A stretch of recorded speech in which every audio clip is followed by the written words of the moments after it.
හොඳයි එහෙනම් අද ගෙනල්ලා තියෙන්නේ ඩෙවිල් ඉස් පාර්ට් ටයිම් සීසන් 2 එකේ පළවෙනි එපිසෝඩ් එකයි. එහෙනම් අපි වැඩි කතා නැතුව ඉක්මනින්ම වීඩියෝ එක පැත්තට යමු. මේ SLM රිවිව්.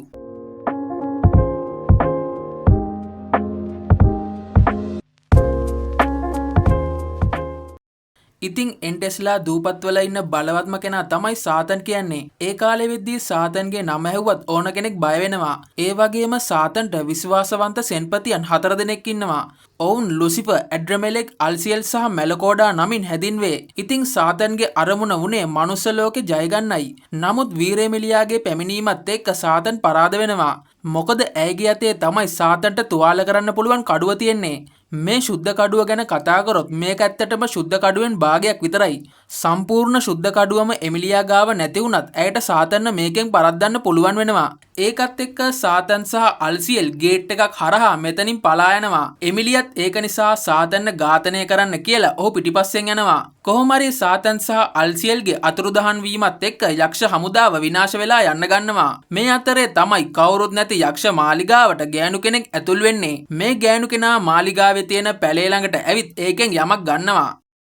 මේ දවස්වල තියෙන රස්නෙත් එක්ක සාතන් ෆෑන් එක ළඟටම වෙලා තමයි ඉන්නේ. අල්සියල් නම් මේ අතරේ ලුසිෆර්ට හොඳටම බනින්න ගන්නවා. මොකද සාතන් සහ අල්සියල් මහන්සි වෙලා වැඩ කරත් ලුසිෆර් කරන්නේ ගෙදරට වෙලා සල්ලි නාස්ති කරන එකයි. ඒ වගේම ලුසිෆර් ෆ්‍රිජ් එකේ තිබ්බ තේ බිව්වාට ඒව නැවත පුරවලාවත් නැහැ. අල්සියල්ට මේවත් එක්ක ලුසිෆර් එක්ක සෑහෙන කේන්ති යනවා.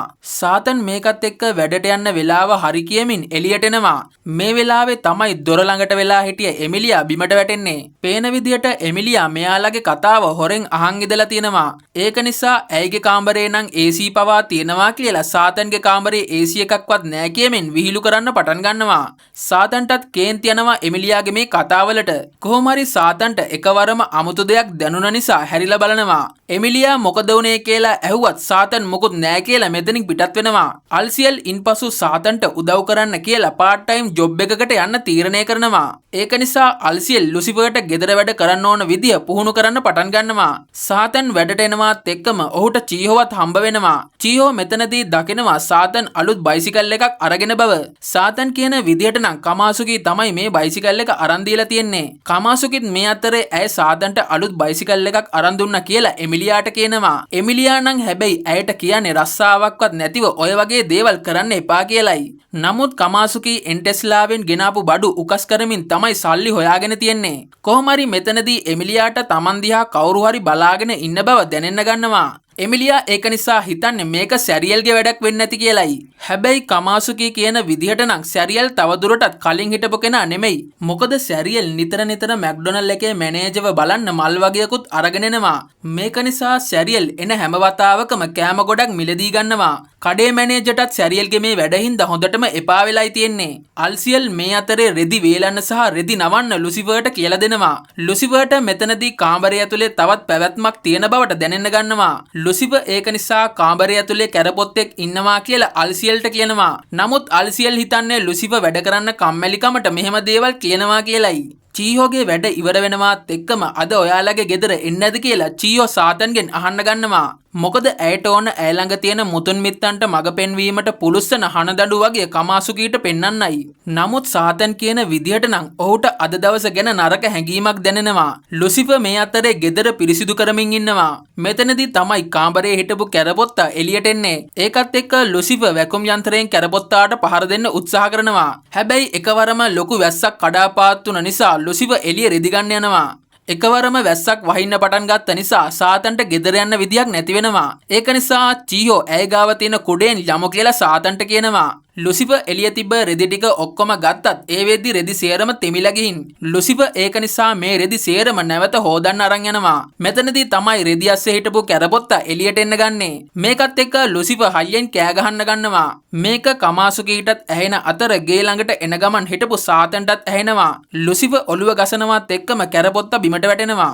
චීහෝ නම් මේ කැරපොත්තව දැකලා හොඳටම බය වෙනවා. කොහොම හරි මේ කැරපොත්තා එමිලියා ගාවට යන්න හැදුවත් එමිලියා මේ කැරපොත්තාව එලවෙනවා.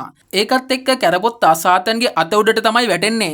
සාතන් ඒක නිසා හොඳටම බය වෙලා අත වනන්න ගන්නවා. කැරපොත්තා ඒකත් එක්ක විසි වෙලා වැටෙන අතර කමාසුකි ඉක්මනින්ම ඇයගේ මිටි අරන් කැරපොත්තාට පහර දෙනවා.